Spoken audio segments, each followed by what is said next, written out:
my street, my boulevard. It's right up my Straza. Oh my God, it's garden right up there. Ah, it's right up my podcast. Ooh. Welcome to Right Up My Podcast. My name's Kate White. And my name's Gwen Watson. And this is the podcast in which we talk to really clever and quite well-informed folk about the brilliant things that they do to make themselves feel good. This episode, episode 20, we are really excited to be talking all about perimenopause. Now, this is something that we both really wanted to dedicate an episode to because it is a bit of a hot topic right now. There have been some quite high-profile TV programmes about it, articles. It's a lot of discussion about it with friends, family, peers. I know lots of people with lots of questions and lots of unanswered questions, should I say, about this. And we really wanted to use this opportunity to find answers to some of these questions and really explore it. And it's something that is becoming more and more relevant in our own lives as well. Absolutely. Ding and ding. It is definitely something that is very central to my own life. And and like you said, it really is becoming a hot topic. But also, like Davina McCall has just done this amazing programme on menopause, which we're going to be talking more about after the interview. We've both watched it after doing this interview. But I still do think that perimenopause is something that we can know a lot more about. Yes. And that is why we are here, not only to provide the service for your ladies, but also basically for ourselves. We've got a lot of questions. And can I just say to all of our male listeners, this is not an opportunity for you to turn off and go outside and start doing something rugged like chainsawing up a log, because this is actually something that affects all of us, because even if you're not a woman, you probably do know a woman. You may even live with a woman under your same roof. So this is all really, really key information that actually all of us need to know. Yeah, and to be able to talk about it in a way where it's not sniggering, it's not embarrassed, it's not kind of full of stereotypical images of kind of sad women sobbing into their hot chocolates. You know, this is something that it's great just to be able to open up more and more discussion about. Exactly.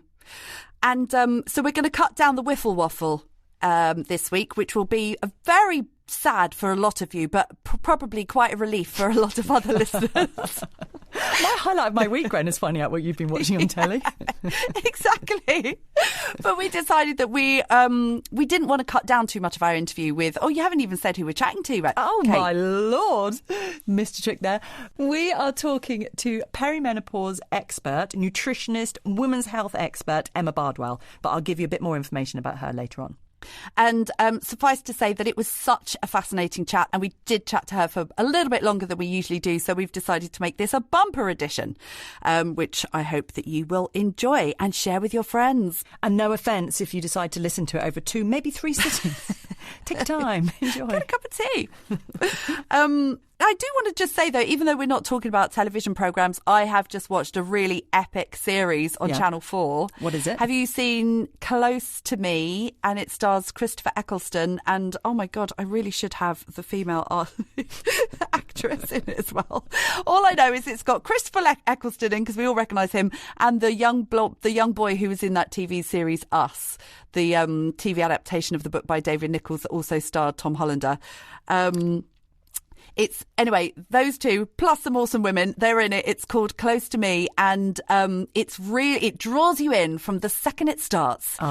This woman, she's had a fall, she can't remember the last year, and she's gradually piecing together the pieces, and it's really good. I've read the book of this. I thought I recognised it. I read the book. Yeah. Oh my goodness. Yeah, it's such a fascinating story, and I feel I'm worried now that I'm going to give spoilers because I don't know where the TV show has got to. So I'm not going to say anything about it. But yes, it is quite a gripping story, isn't it? Yeah, it is one of those that you kind of go, I just want to watch another episode. And I can't believe it's been turned into a TV show, because it was the author's first novel and it was a massive sellout hit. And now it's been made into a TV show. They don't need to write another book now. That's it. Their career. That's pretty brilliant. Actually, yes, it was written by Amanda Reynolds. Yes.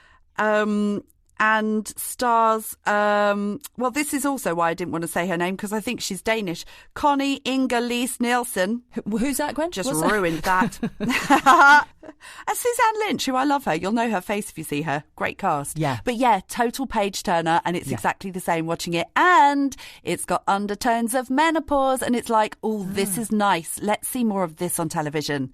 Okay. Let's celebrate this, make it more normal. Let's have more discussion around it. And I think, yeah, I was very happy to see that. Yes. So her character, they write off the suspicions she has about what's going on around her as she's just a little bit menopausey. Is that right? Sort of. Yeah. Sort of. Or she's realising that a lot of her symptoms from the last year are due to the fact that she was going through menopause and didn't know. Right. So she was suffering in silence. Well, I tell you what, ladies and gentlemen, no more suffering in silence, because we are here to lift the lid. Perimenopause, yes. We're going in. It's right up my podcast. So this is episode 20. Can I just say, Kate, 20. I'm so proud of us. I know. Look how far we've come. Episode 20. It's brilliant. Yeah. It's amazing. It's only taken us about, 13 months to get here? Brilliant. Anyway, this is our bumper edition, all about perimenopause. But we don't want you to pause. We want you to Perimeno-go. Like what we did there. Dickheads.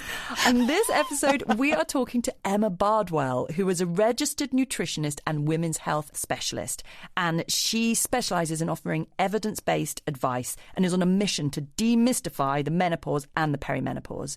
And she works with a menopause doctor, and they refer people back and forth between the two of them. Now, you may well have heard of her. She's been featured in the media a lot as a go-to expert and voice of advice when it comes to this subject matter. And we started our chat with Emma by asking her, what does the term perimenopause actually mean? It is basically when your hormones, your estrogen and progesterone, are starting to decline. And usually it's progesterone that goes first. It tends to slope off pretty gradually and quite uniformly, whereas estrogen very much kind of fluctuates, and it's the combination of the two that give you those kind of horrible symptoms. So for progesterone, when that is diminishing, it very much affects mood, it affects sleep, things like that, and then all the others basically is estrogen, joint pains, hot flushes, night sweats, that kind of thing. Okay, and this starts at a different stage for every person, doesn't it? Yeah. So, the average age of menopause. So menopause is when your periods stop completely. Last one ever, you're done. That's 51 in the UK. But so the lead up, that perimenopause time, which is probably the most kind of important in a way and the most disruptive, and that's when women start to really kind of suffer, potentially, not everyone, that the average age is 45, but I would say, and I think lots of my peers would agree, it happens much earlier. And I don't like to be kind of alarmist, but I do think that women late 30s, early 40s, they need to have this on their radar, because I think one of the big issues is that women just aren't prepared for it. Mm-hmm. And that's when you feel like you're falling off a cliff. If you know what's happening, then, there's all these kind of brilliant resources and things that you can do to get on top of your symptoms. That's a really great point, because that's one thing that we want to try and achieve here, is to sort of empower people, isn't it? So that you can just own it rather than feel like you're out of control. Totally. Yeah, you need to, and you can, once you've taken ownership of your hormones and of the whole process, then there are there's myriad ways that you can you can address these things. So I've written this book, the Perimenopause Solution. I have to get that in. And the strapline is the strapline is take control of your hormones before they take control of you, and that's essentially what we're trying to do. So when we came up with the idea for the book, it was very the premise was to get in early to these younger women, which I don't think is happening enough. It's changing, but it's, we have this kind of image of menopause as these kind of dried up old ladies with grey hair wearing elasticated slacks, and I got in trouble for saying this the other day. Waterfall cardigans. Somebody was like, "Actually, I wear waterfall cardigans all the time." So but essentially, we're talking about young women, in their kind of prime, right? Yeah. And I have to say that now looking back, I can see that my symptoms started at around the age of 41, 42, and But we do have the idea of menopause in our head. And like you said, we think it's going to happen when we're in our 50s. But I had no idea, absolutely no idea, that there was a build-up to it. And actually, we're working towards our periods finishing. That's just the climax, right? That's just the happy fireworks the grand at the end. Finale. Yeah. That actually, and then you start. And we were saying before coming on air to you that perimenopause feels like the dark arts. It feels like it's whispered on the wind. People are kind of, collecting in corners. Yeah. Have you experienced this? It's like there's nothing out there. There was nothing to tell us. Suddenly we're being told, oh, you know what? You can have these symptoms for 10 years before your menopause. You're like, what the fuck? Exactly. And, and when I was about 41, 42 and I started having trouble with my words. I started losing words. I started replacing them with ridiculous words. I remember being laughed at for saying banana wrapper because I couldn't remember banana skin. And being a radio presenter and voiceover artist, I thought I was in such a panic. I was losing my mind. And I went to the doctors saying, I think I've got dementia.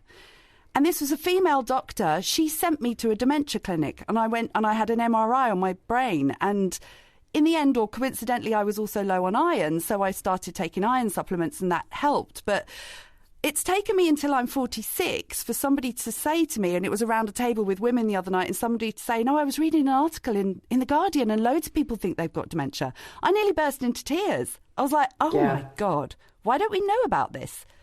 Yeah, it's really, stuff like that is super scary, obviously, for women when they feel like they're losing the plot. Particularly, I hear from women who've got dementia in their families. Of course, you're going to make that kind of association, aren't you? Yeah. And not only that, so you've wasted your time, you've wasted all that kind of worry, all that angst, going to the GP. And also, literally millions and millions of NHS funds are spent on scans and tests that simply aren't needed. You just need to work on either replacing your hormones or understanding that you've got this deficiency and working around, addressing those symptoms. And what are the symptoms? Because obviously I've now realised that a lot of people think that they're getting dementia. A brain fog is a really big one. What are the other symptoms that people might be experiencing in the lead up? Yeah, those sort of psychological symptoms, I think, are the ones that really we don't talk about enough. Yeah. Because everyone knows about hot flushes and night sweats, don't they? Yeah. But nobody really talks about that anxiety or the kind of loss of confidence. So lots of women will say, I can no longer drive on the motorway because it just scares the hell out of me. Or, I present all the time. I'm used to, a lot of women are at the top of their careers around this time, right? So they're in kind of leading jobs, and suddenly they just can't do the things that they were doing without a second thought. Yeah. So it's that anxiety, loss of confidence, brain fog, memory lapses. Some people are having full-blown panic attacks. They're not sleeping well. They're putting on weight, so their body is changing. They're not. I hear this a lot. It's like women just suddenly don't recognise themselves, sort of physically, emotionally. They want to kind of almost, and this happened to me, kind of isolate from the world because it's like, my God, I almost just don't trust my body anymore. It's not functioning. Yeah. Bloody hell. This is really interesting because so many of this is resonating. Yeah. Because I'm a couple of yeyears younger than Gwen. Sorry, Gwen. All right, don't bloody rub it in. Every episode. And so I'm at that phase where I'm thinking, well, I've always been blessed with being able to sleep really well, and suddenly I'm not, and suddenly I'm feeling anxious. I'll be lying in bed and I can feel this knot building in my chest, and I'm coming up with all these reasons as to why it could be. It's because this part of my life, this is finished, or this is started, or I'm doing this, or I'm doing that. And actually, it's only really now in preparing for our talk with you and listening to you talk literally in the last 30 seconds, I'm thinking, well, maybe it's not. Maybe it is the start of these hormonal changes. that's to do with it, and it's not an external factor that I can fix. How old are you? 42. Okay. Yeah.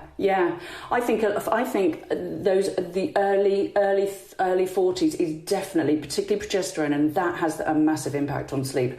I think that is when, for a lot of women, and lots of women don't want to hear this. They just don't want to accept that this is happening. So they will put it down to all sorts of other things. And we've got a shitload of stuff going on at this time of life, right? Yeah. You've got your job, you've maybe got kids, you're perhaps in a relationship, you've maybe got older parents that you are kind of looking after. There's a ton of stuff going on. Chuck a pandemic in and you've got this kind of perfect shit show, really, whereby it, of course, you're lying there in the middle of the night thinking, God, what can I put this down to? And very few of us are actually putting it down to hormones. Yeah. And it's that kind of the palpitations and they're not sleeping. You feel terrible the next day. That cause, it can bring on night sweats and hot flushes. It can make you really hungry. It can make you really hangry. It dysregulates your blood sugar levels. I mean, it just has such a massive knock-on effect. Sleep is a real kind of pillar, I think, for health. Yeah. Without a doubt. And this is something we've spoken about in all sorts of different contexts, isn't it? When the sleep is not happening, the knock-on effect for the rest of your life, it all falls out of kilter, definitely. So let's talk about proactively then. Once we've begun to identify that things are changing and that emotionally or physically we've begun to realise these changes are happening, what's our first steps? Yeah, let's think positively, right? Yeah. So it's I think it's a good way to look at it is, this is a call to arms. This is your time to start doing a bit of a health audit, a bit of a life audit, maybe even a friendship audit, Ooh. Yeah, I know, controversial. But, getting rid of the things that aren't serving you well and making you happy, things that aren't sparking joy. And that could be partners. It's extreme, but it could be friends. But definitely it's a time to really kind of almost do like an MOT. So I get women to, look at perhaps talking to their GP. I know it's really hard at the moment, but, looking at your blood pressure, your cholesterol, checking, what's happening with your nutrition. Are you nourishing yourself properly? Are you moving? What kind of fitness, what kind of exercise are you doing? Getting your iron, your B12, your folate, your vitamin D, all those kind of real fundamentals, getting them in place. Are you leaking a bit? Getting your pelvic floor sorted out, because this is only going to get worse, right, and there's lots that you can do about it. Kate, did you just clench your pelvic floor there? Truth be told. I immediately clench when somebody says pelvic floor. And your eyebrows start raising up, yeah. But it is, it's such a huge affliction for so many women, whether you've had kids or not. But it's something that can be easily addressed and it can be turned around. So, going to see a women's health physio, I did it myself in my early 40s. That's when I really started to notice my own symptoms. And it was, I think she was £45, half an hour. I went for 5 sessions and she completely turned my pelvic floor around. Wow, sounds painful. Well, yeah, so it's, she did an internal, gauges, she sort of measures you, not physically, but she will, with her fingers inside you, get you to clench, right, front, back and sides. I was like, I could potentially do front and back, but sides, that for me, that was like, what? Yeah. So she gets you to engage all of that hammock of muscles, yeah, which is so crucial. And she gave me, a measurement from 1 to 5. I was 1.5, 1 being pretty shit, 5 being brilliant. Yeah. And after the 5 sessions, though, sorry, this is a long-winded story. After the 5 sessions, I was up to a 4, and she said, I never give a 5 because I don't want women to get complacent. Right. So you went away with exercises to practice, yes, and you just built those muscles up. Yeah. Because everyone can do them. There's a brilliant app called Squeezy, which is, run by the NHS. But it's just boring and there's no accountability. But if you know that you're going back to see this women's physio, every, 2 or 4 weeks, you are much more motivated to get it done. Okay. So just so I'm clear, because I've never heard of a women's health physio, I have heard that you should be doing pelvic floor muscles because you're less likely to be put in a home by your kids when you get older, because you're less likely to be incontinent. But so what is the importance of our tightening up our bits in our 40s? So it's not leaking when you run or cough or sneeze, just for sexual satisfaction as well, not just for a partner if you've got a male partner, but for yourself too. Because what happens is, estrogen is, we think of it just in terms of reproductive health, but it is really important for actually building collagen, for springiness. So you will see as those kind of levels deplete that your skin sags, you lose the collagen in your face, but you also lose it in this hammock of muscles in your pelvic floor and in your vaginal walls and in your vulva. So we have this kind of awful thing called vaginal atrophy, which, it's just such a terrible term, right? It sounds like something's dying. Yeah, withering, literally withering away. So they have renamed it now, but it's such a long-winded medical term that it's almost not worth talking about. But what is worth talking about is that these things do happen. But there's lots of things that you can do. There's estrogen creams. You can we talk about it in the book. Moisturising your vulva, just like you do your face and your body. This is the kind of stuff that we need to be thinking about. Yeah, and that we need to be able to talk about without the cringe factor, because that's what I was going to ask you, actually. How do we talk about this with the other important people in our life? It's one thing being able to talk about it with the other women in our life and their girlfriends because it's a shared experience, but actually we should be able to share this with our partners, with our family, that I'm making these efforts because of this, or you might notice that I'm a bit more like this and this is the reason why. I know, that's a great point. And particularly for men, it is, I think it's hard. It's hard for women to talk about, and if women aren't recognising that this is happening to them quite often, they're putting it down to lots of other things, it's very, very hard for men to pick up on it. So I think it's just including them in the conversations, sharing the information that you've got, buying my book and giving it to them. Ding! And I'm doing lots of work with people like the Body Shop, and they're rolling out this menopause policy to, across their entire global network, and they are making a massive point of including the men in the conversation, inviting them into the webinars.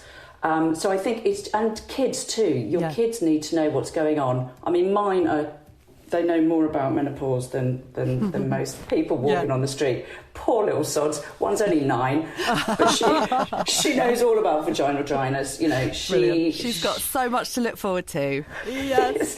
Well, I tell you what, though, it won't be a surprise to her, and hopefully, because we're just a lot better now at talking about this stuff, it won't be a surprise to Gen Z. They will know what's going on. They're much better at talking about periods, aren't they? Yeah. Mental health, definitely. Miscarriages, all of these things. And menopause, soon I think we can add that to the list. Well, we're all living for so much longer. Historically, women in our stage of life, we were all put together in a hut, weren't we? And we'd fulfilled our reproductive roles, and that was it. We were kind of like... Was that in the 60s? Yeah. But now, we're only halfway through our lives. We've got so much more life ahead of us, and that's so exciting. And I don't know if this sounds really old-fashioned thing to say, because obviously this is nothing new, is it? But yeah, I want to approach the next half of my life with joy and excitement and energy, and this I just want to sort of take in my stride. I am with you. I'm with you all the way. And I think we're talking about women generally in our 40s and 50s. We've only just begun, right? Yeah. It's like you have got a ton of living to do, and the brilliant thing, and this is the positive side of this, which I think often isn't talked about, is that you are, you know your shit. You put up with a lot less shit at this age. You're incredibly intuitive. You've got this kind of wisdom. You've been around the block, and that kind of life experience, I think, is huge. My friend Carl, he's just one hell of a guy. He's got a wandering eye, but he's a hell of a guy. But when I think of it, he isn't so cool, no, he's a bit of a fool. Yeah. I listened to a really interesting chat the other day. I'm gonna name drop another podcast, which I will encourage our listeners to listen to, but of course come back to us immediately afterwards. It's Fortunately with Fee and Jane, and they were having a chat with Bridget Christie talking about menopause, and they were saying how like a third of people barely notice the symptoms, a third have kind of quite average symptoms, and a third get it really badly. And I had another conversation with a friend the other day who was suggesting that, you know, it's our kind of positive mental attitude that will get us through it. And I kind of think, is it kind of, what's the word I'm trying to look for here? Do we have any choice? Do we have any control? Yeah, like on how it affects us. I think some of it is genetic, right? So you can talk to your aunt, your mum, your gran, whatever, and see what kind of response they had. A lot of them, though, if they're anything like my mum, was like, oh, God, menopause, I don't know why you're always talking about it. God, you're always banging on. We all just sailed through it, That's what my mum said, yeah. It's total bull. It's like, I know you were a nightmare because I was living with you at the time. She was horrendous, but she just didn't realise. Yeah, my mum's not got anywhere near the confidence she had when I was growing up. And I just see that she's really different. And I feel that happening to me. And it's just, I feel like I'm on a slippery slope. Maybe it's seen as a sign of weakness, to admit that this is happening. Well, I think they didn't have the vocabulary. There wasn't the understanding. It was like, God, a lot of it, I think, was put down to, she's got nerve issues, or there was always that kind of woman, wasn't it? Oh, yeah, she's got really bad nerves. She's a bit nervy, yeah. So I think there's a genetic component too. But I think what you're saying is, can we kind of override these symptoms with a good, positive mental attitude? I would say to a degree, maybe. But when I see women really floored by, these really debilitating things that are happening, to the point sometimes, and I know we want to keep this positive, but to this point where some women are actually thinking about taking their own lives. They're certainly thinking about giving up work because they can't function day to day. I don't think any kind of positive mental attitude would kind of override that. Hormones are huge. They have a massive impact on so many things in our bodies, and it's only when they start going awry, I think, that we kind of recognise the importance that they have, the important role that they have. On that note of hormones, I think we do, like you said, we totally ignore it. Like, I've heard of estrogen, I've heard of progesterone. I can never pronounce it, but I know that that's another thing. But can you just very briefly tell us what their role is, what they do, and how it fluctuates throughout our usual monthly cycle? But then also, presumably we've all got differing levels of them, haven't we? So when we go to get HRT, we will need differing levels of them.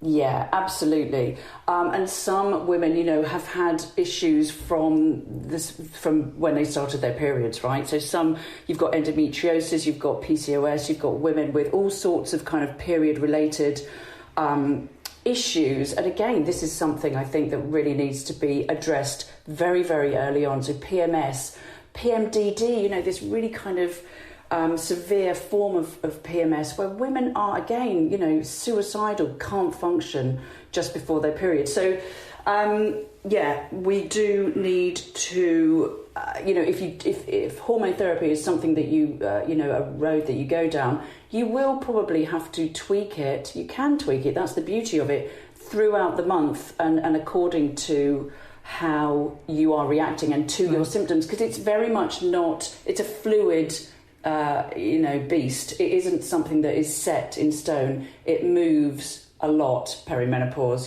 It's a constant, what's my analogy? It's a constantly shifting sort of target is what I'm trying to say. But essentially what's happening is estrogen and progesterone, I won't go into the, biology massively because you'll all nod off, but they work sort of synchronistically. So when one is high, the other is low. So estrogen is this kind of, it's almost like a driver. It keeps us going. It's motivating. It builds. It's the kind of upper. Progesterone is more like the downer. It's calming, it's soothing, it helps us to sleep. Okay. And so how do you manage that process? I mean, how do you manage those fluctuating levels if you were to go onto a hormone replacement therapy? So it will be something that you would talk to your GP about. Okay. There's lots of different preparations, and yeah, it's very, very individualised. Okay, fair enough. Not something that we can sort of debunk. I don't think it's not really a blanket, but there's gels, there's sprays, there are patches. There's lots of different ways that you can take estrogen. Progesterone would be either with a Mirena coil or as a micronized, which just means body identical form of progesterone that you would take orally. You might need to adjust your dose as you as you proceed through your symptoms and through life. Okay. And aren't they saying now, there's something very recently come out that it is now available, HRT is now available for people and people going through perimenopause. We don't have to wait till menopause to get it. Yeah, very much so. I think this is there's a big kind of movement towards training GPs, because lots of GPs just simply haven't had the training, so they're not giving women, the answers and the solutions that they need. So yes, it is very much something that hormone therapy is useful when you're in the thick of those symptoms, not when your periods stop necessarily.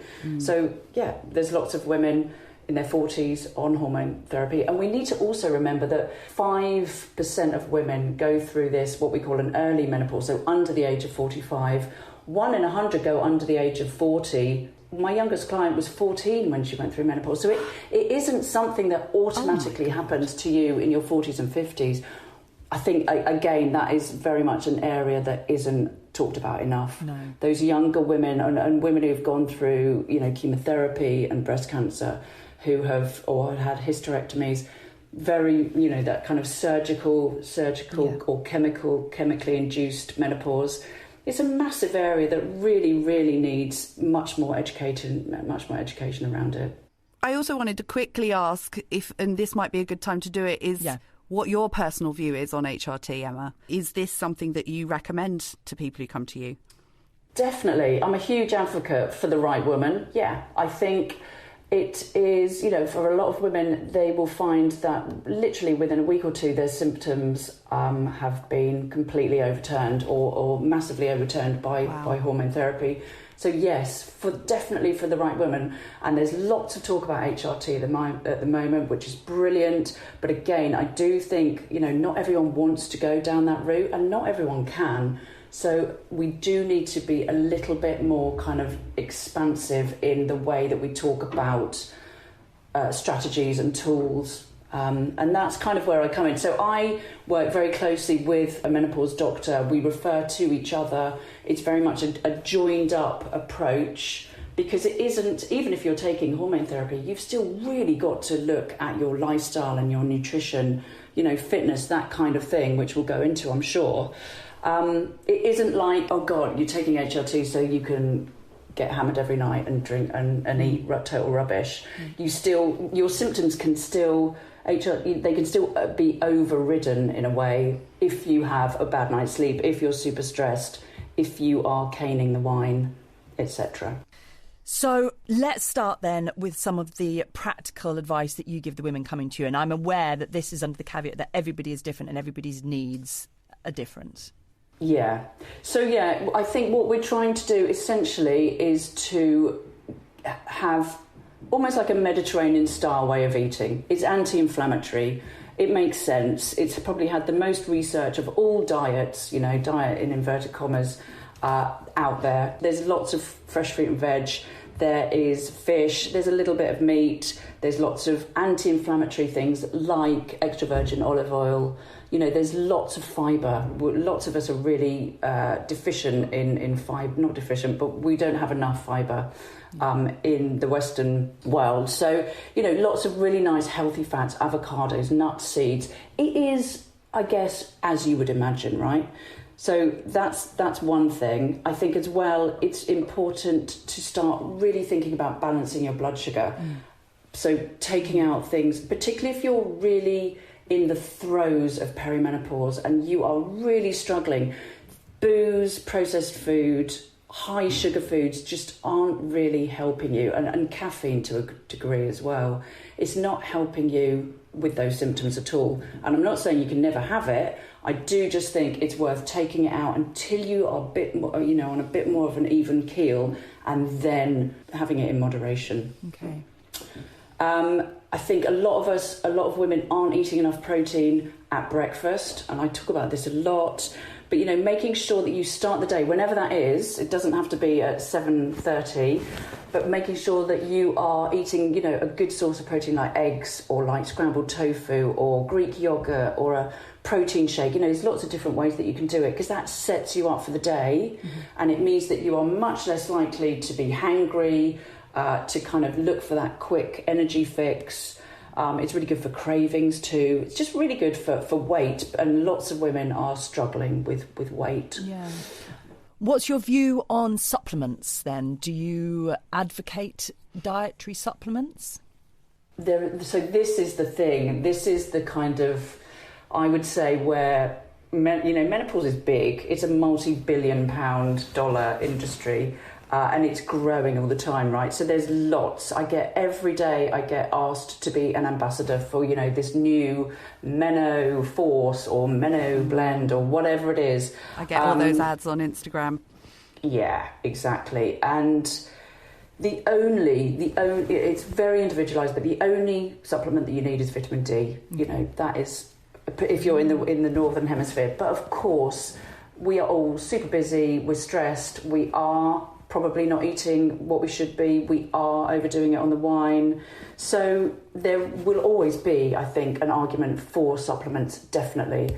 The ones that I tend to recommend the most are things like omega-3, because you can get it from oily fish, and just very few of us are eating 2 portions of oily fish a week. Are you? No. No. So an omega-3... Some weeks, perhaps. Yeah, exactly. And I count myself in this too. So an omega-3, it's anti-inflammatory, really good for heart health, really good for your brain. So really good if you're suffering from things like brain fog. Mm-hmm. Skin health too. Lots of women are noticing that they're really dry. So fish oil, that omega-3 could be really helpful. There's a vegan variety, which is algae oil.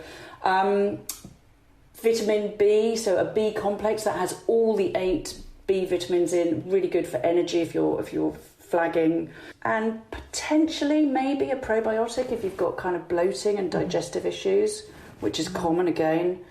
There's an argument for lots of different ones, but I think there's a real tendency to go into a health food shop and just kind of scoop everything up, all the herbs, all these kind of all these remedies, and sometimes they interact with each other, they can interact with other medications, they're quite potent. We think of them as being natural, but actually we have to be quite careful and I think quite considered about it. And also I see women spending an absolute fortune. Yeah, they're not cheap, are they? I mean, no. Yeah. This is really heartening, isn't it, to feel that we can actually take stuff to help the symptoms. What happens once we've gone through menopause? Do we end up on an even keel? Like, will I be back to normal afterwards? Which doesn't make sense, does it? Because all of our hormones will be depleted. So I guess then the next thing is, do we have to stay on HRT forever? Well, it's a good point. You can. There's loads of women who are like, I will go to my grave pumping this gel into me because it makes them feel so good. And it also, it's not just about the here and now. It's not just about your current symptoms, but, hormone therapy can be really helpful for, for long term, for future proofing against things like osteoporosis, heart disease, dementia. So there is a strong argument, I would say, for carrying it on. Not everyone wants to. Again, it's totally individual.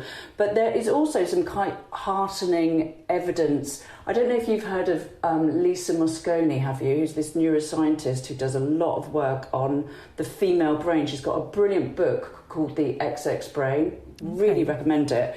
She's doing lots of research about the fact that actually this brain fog that women quite often complain about does right itself kind of post So we say that most women are postmenopausal around the age of 55. Okay. So once you have come through that real kind of turbulent time, a lot of women will find that their brain, I can't say the same for bones and heart, but their brains will almost, get back to normal. Okay.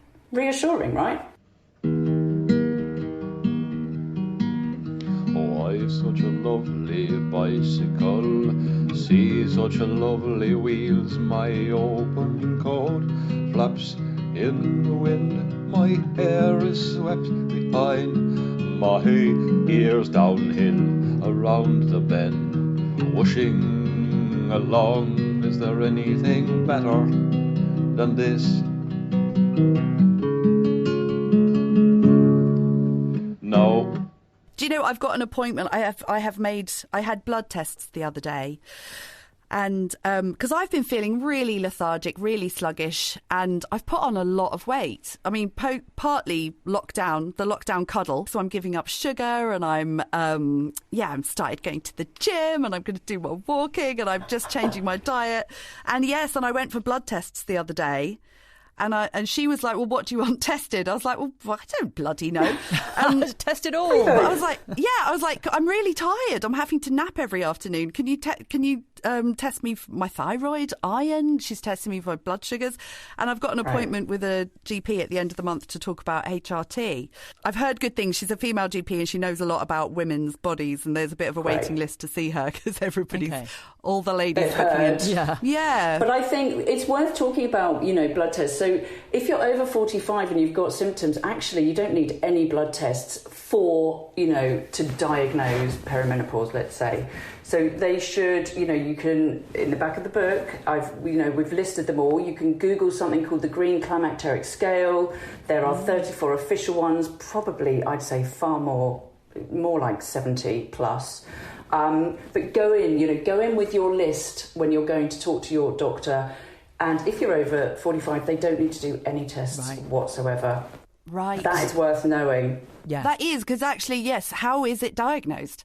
Well, exactly, because your hormones are fluctuating so wildly. One day you could be in range, the next day you could be on the floor, the day after that you could be massively sky high. So it's pointless. And actually, some people would argue, even, if you're under 45 and you've got a lot of symptoms, again, hormone tests aren't always that accurate or necessary. So what you really need is a really understanding GP who is completely up to date with the latest, nice guidance.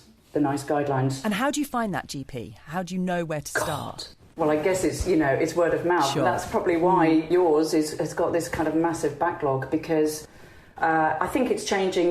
Louise Newson is doing lots of educating of GP. She's rolling out this free education program globally now. So I think the kind of aim is that there will be a doctor in every single surgery that is completely up to date with the latest.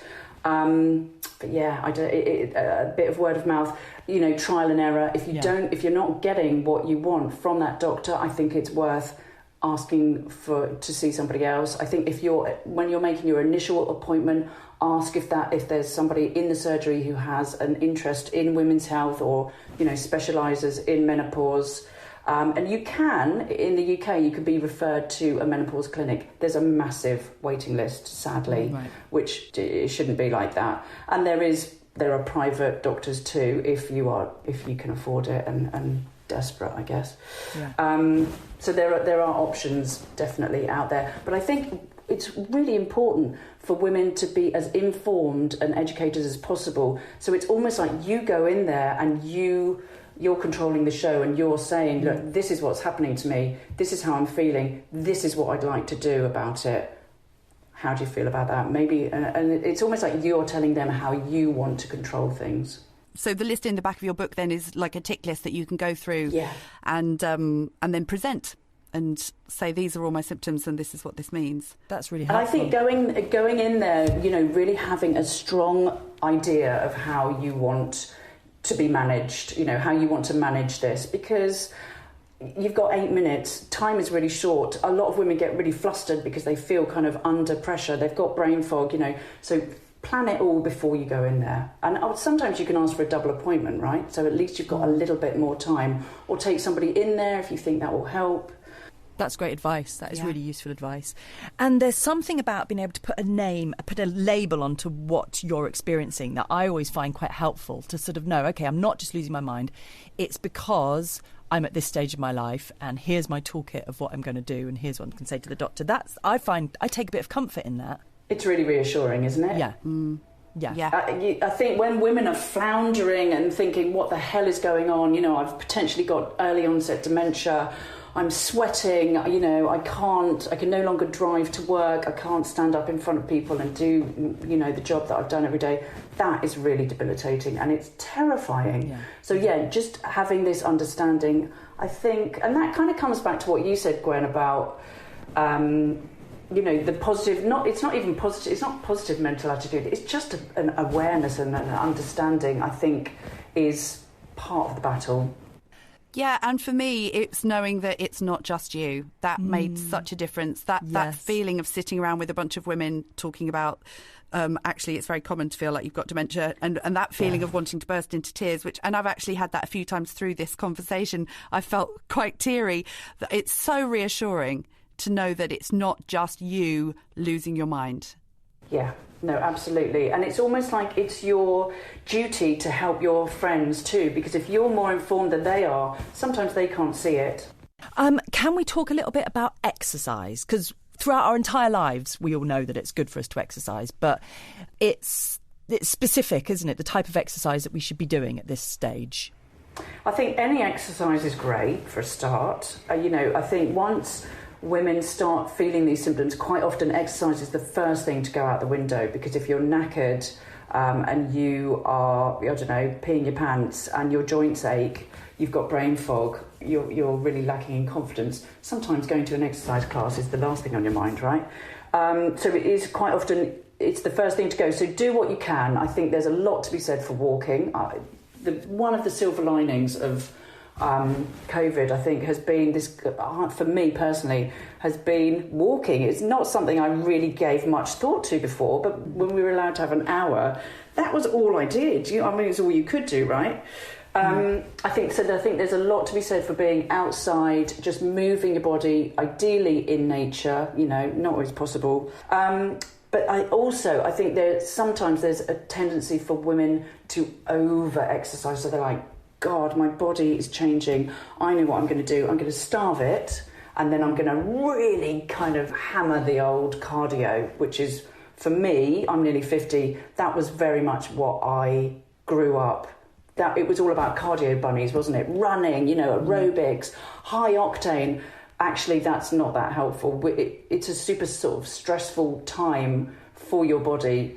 So adding to it by doing hour-long workouts and really kind of overdoing things is counterproductive.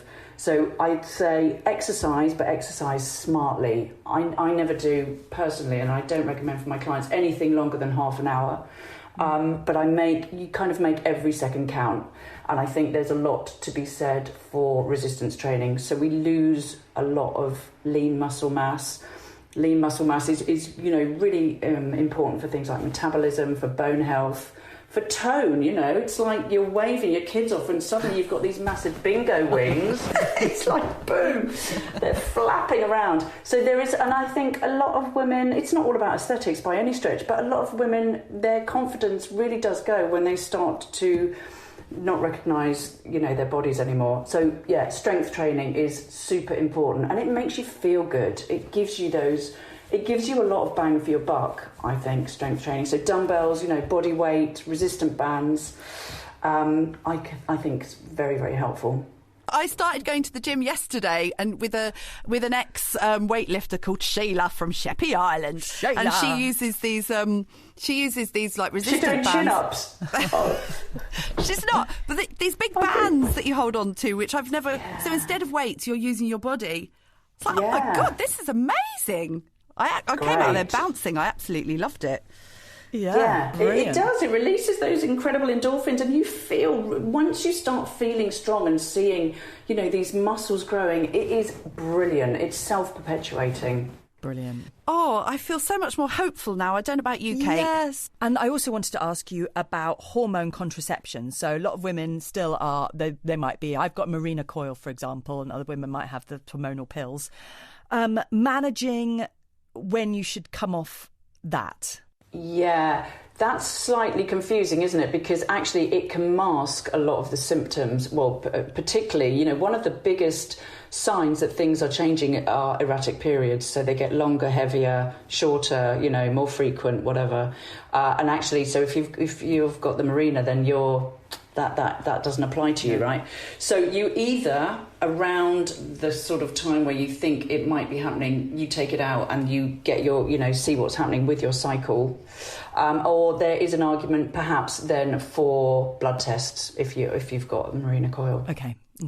That's interesting. But it's also quite helpful because, you know, that can be the progesterone component of your hormone therapy. So then you would only have to add in estrogen if that was the road that you were going to go down. Okay. Let's talk about myths then. What myths are there out there that just we should put a pin in them right now? The biggest one is that you need to be, that your periods need to finish before, you know, taking hormone therapy, or that you're not perimenopausal if you're still having periods. That's categorically not true. I think, you know, the myth is that this is the end, that it's game over, that you're no longer fertile and therefore you're done for. I mean, that's a massive myth, clearly, which we've touched on, but it is, I think for lots of women, it's a real time of, and this sounds a little bit trite, but it's a time to be kind of fertile in other areas. So I know loads of women who are totally bossing it in terms of, you know, startups, new jobs, new relationships, just, you know, new hobbies. They are kind of rediscovering a part of them that they had really kind of lost touch with. I think particularly if you've got kids and you are, you know, you're giving a lot, right? I think women, I know it's a generalisation, but we just give, and it's like, Christ, what about me? And so I think this is very much a time when women are like, right, this is, you know, I'm going to start getting a bit selfish. And this is what I tell my clients to do as well, because it's not selfish, clearly. It's hugely important. Yeah. To look after yourself. Yeah, definitely. Yeah. Not just looking after yourself, but really, you know, doing the stuff that makes you happy. And I think, you know, saying no to stuff that you do not want to do, again, it leaves you really spread thin and really bloody cross sometimes because, again, you know, you're doing all this stuff for other people that actually your heart just isn't into it. So saying no is I think it's a massive tool that we've got in our arsenal. There is nothing that makes me happier than going to bed at 9:30 at night. If I'm in bed earlier, I'll be like, I'm so happy right now. I've never been Winning happier at than life. this moment in my mind. Yeah, exactly. I'm going to read my book and have my chamomile tea. Loving every minute of it. Exactly. Don't even start me off. Yes, that bedgasm is amazing. So true. That's something we haven't really talked about. Sex. It's, you know, that is a huge taboo that doesn't really get talked about enough.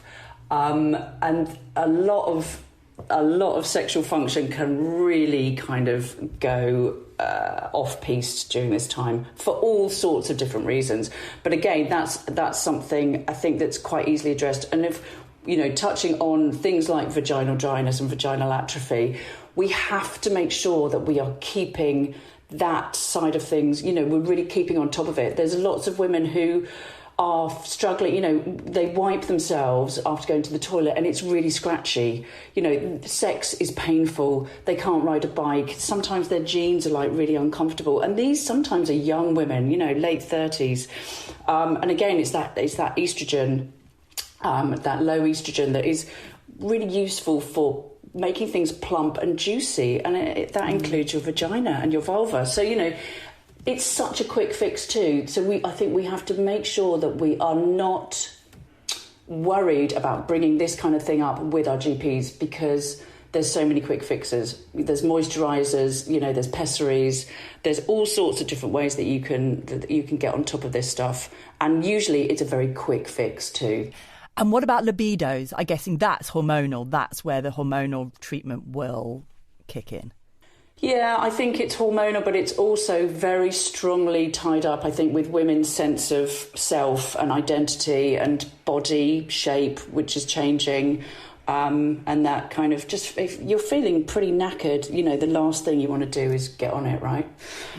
So there's lots of things to be addressed in terms of therapy and, the actual physical, like I say, the physical side of things. And there's also, I think, quite a lot to be said just for a bit of, self-love, a bit of masturbation, sex toys. That's another area, I think, that is really growing massively. If you're on Instagram, follow Jo Devine. She's brilliant. Just talks about this stuff, just lays it out on the table. The brilliant thing about right now is that there are just so many resources and books and podcasts and chats out there, so women don't have to suffer. They don't have to be really stoic and get on with it. There's lots and lots that you can do. And, really grip it, grasp it, and then use it almost to kind of fuel the next half, potentially, of your life.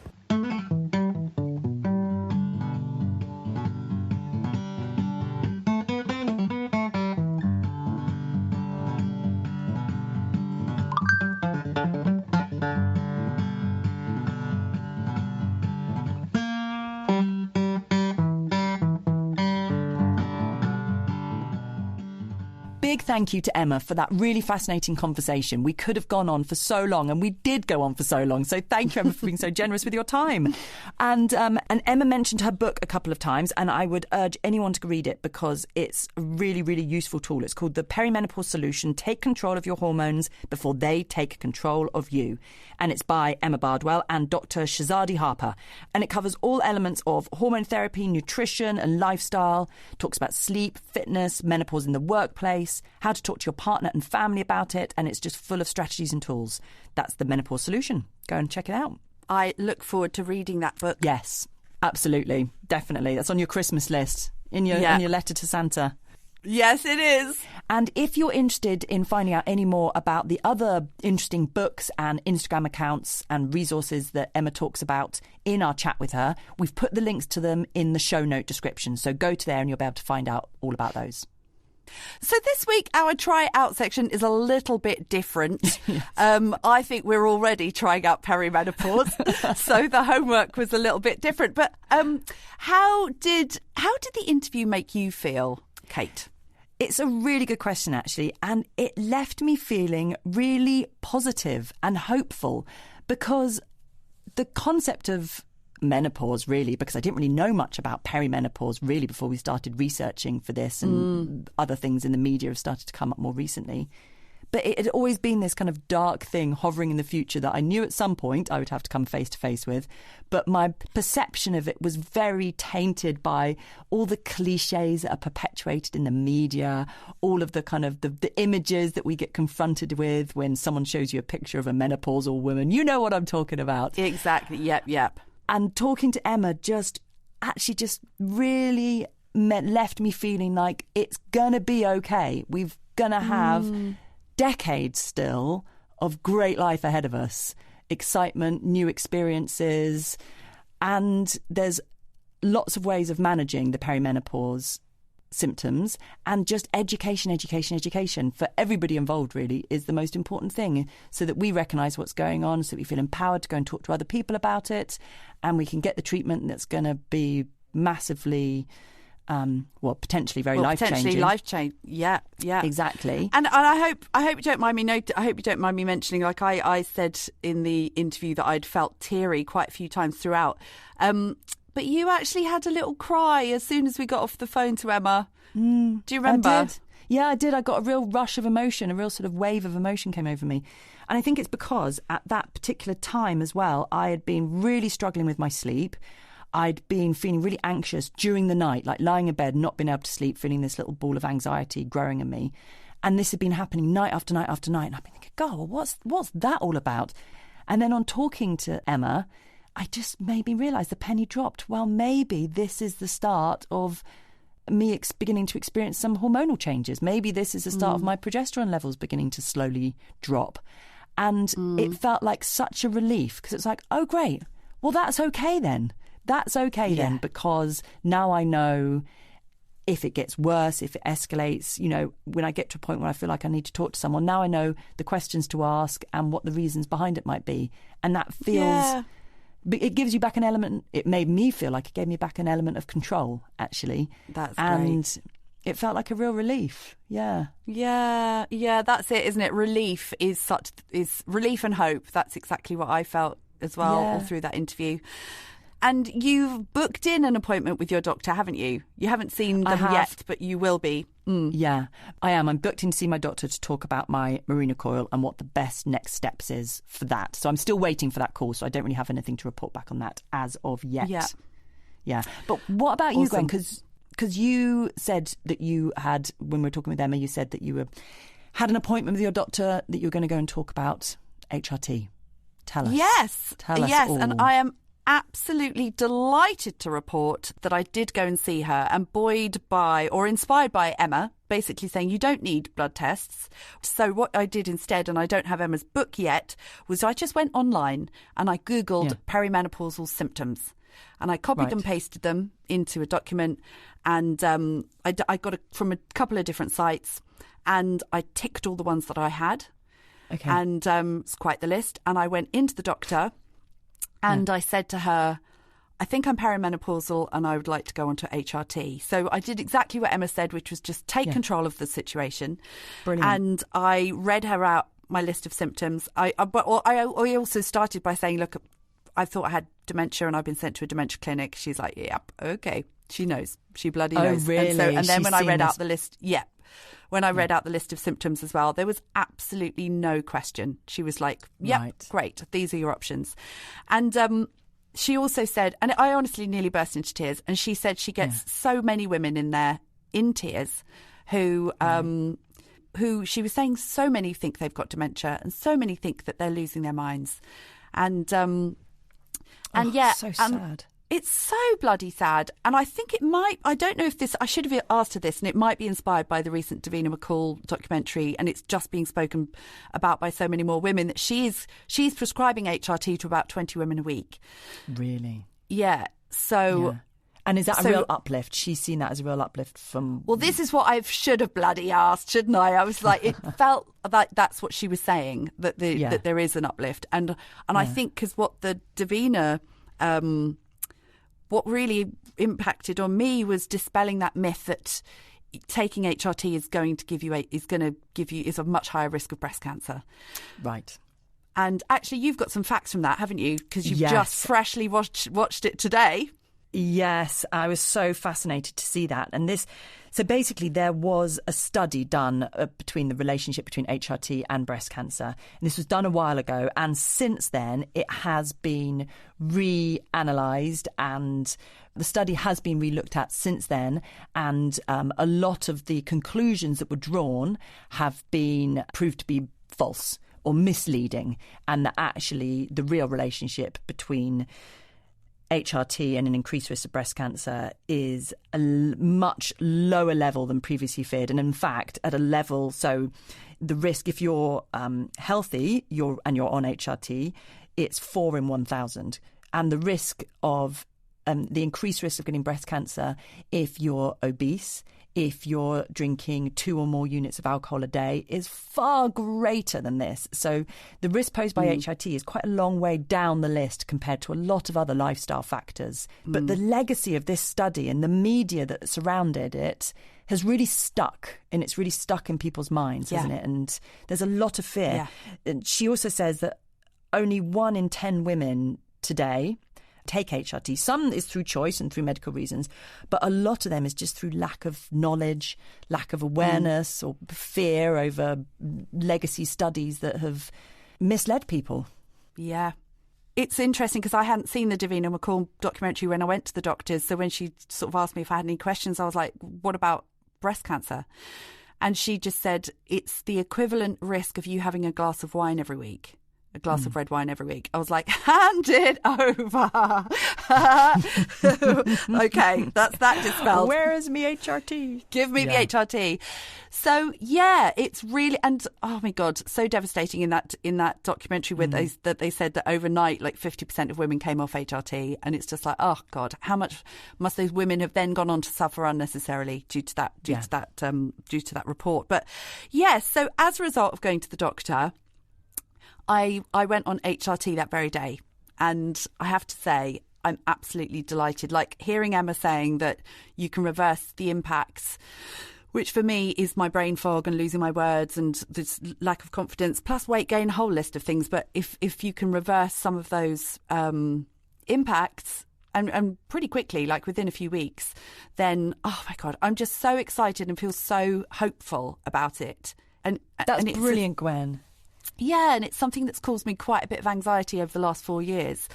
Yeah. And since having that chat with Emma and also since watching the documentary, because I watched it the night that I went on HRT, I've been just talking about it with women. I've had a couple of evenings out and talking about it with women, and it just feels like it's a conversation that more of us are having now. And Definitely. But also, and people know so little about it. And I also put a post out on Facebook and, encouraging people to watch the documentary. And so many women wrote that they thought they were losing their minds, or that they weren't listened to by a doctor, or that they some people had such a rough time, and then on the other hand, how some people have gone onto HRT and it's just brought them back to life again. And one of them was like, Gwen, you're gonna feel like Gwen again. I was like, oh my God. Oh, yeah. Gwen, I feel like I want to give you a hug, because that's huge, isn't it? I mean, you're young, and to be going through the rest of your life feeling like a shadow of yourself, that's just, it's not fair, is it? No. And that feeling, I can see a big smile on your face. That sort of you saying about how you feel hopeful now about feeling like yourself again and being able to just get on with life. Yeah. That's brilliant. Yeah. From a sort of practical point of view, did she say come back in X amount of time and we'll see if the levels are right, or what? How does she propose you manage it? Yes, in 3 months. In 3 months' time, I've got to go back in, and we will check in